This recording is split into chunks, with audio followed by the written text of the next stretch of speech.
Welcome back. Stephen Carlton, first Vice President Jenny Montgomery Scott, getting squeezed out a little bit tonight by meteorologist Brian Whitley. Well, it's going to be one heck of a storm, so I was curious to hear about it too. A blockbuster. I know. I'm going to have to break out the snowblower and fuel it up, see if I can get it started again. Yeah.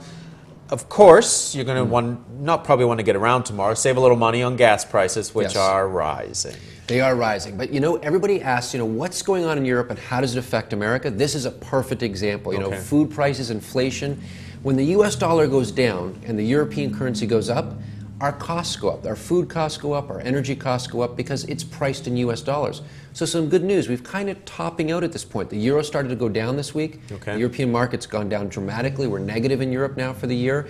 So that's going to start putting some buoyancy on the U.S. dollar, which will lower our costs for fuel and a lot of the things that we buy every day.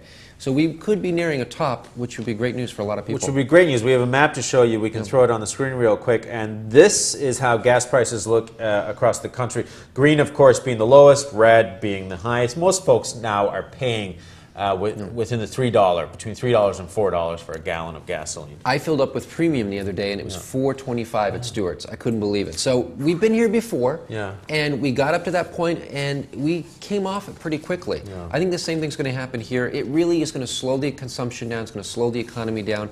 It's going to have a hard time staying in this range. So I think relief is coming. Must be nice to be able to fill up with premium. Have no choice. The car will be like chitty chitty bang bang if I put regular in. I'm just finding quarters under the seat so I can get a gallon of regular. So good news on that. Of course, this is all the currency issues going on in Europe, and eventually that's all going to work itself out. All right. I think so. We've got some movers and shakers, keeping it local. We're heading down to Main Street.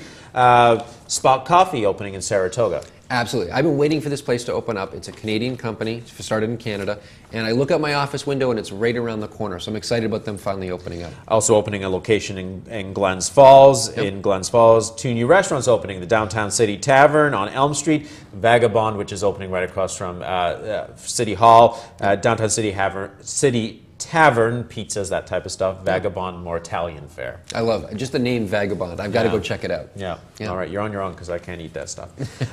Closing though, some bad news in the restaurant front. Beekman Street Bistro in the Art District in Saratoga. Sokol's Market, we reported on this earlier. They're in their last days closing just because to stay competitive. They say they've got to do a retrofit because of the increasing competition from grocery stores. We've been talking about this now for a couple months, about some of the new competition coming in the area, the healthy foods and stuff like that. So this is a natural product of competition. Sometimes people get squeezed out as the new ones come in.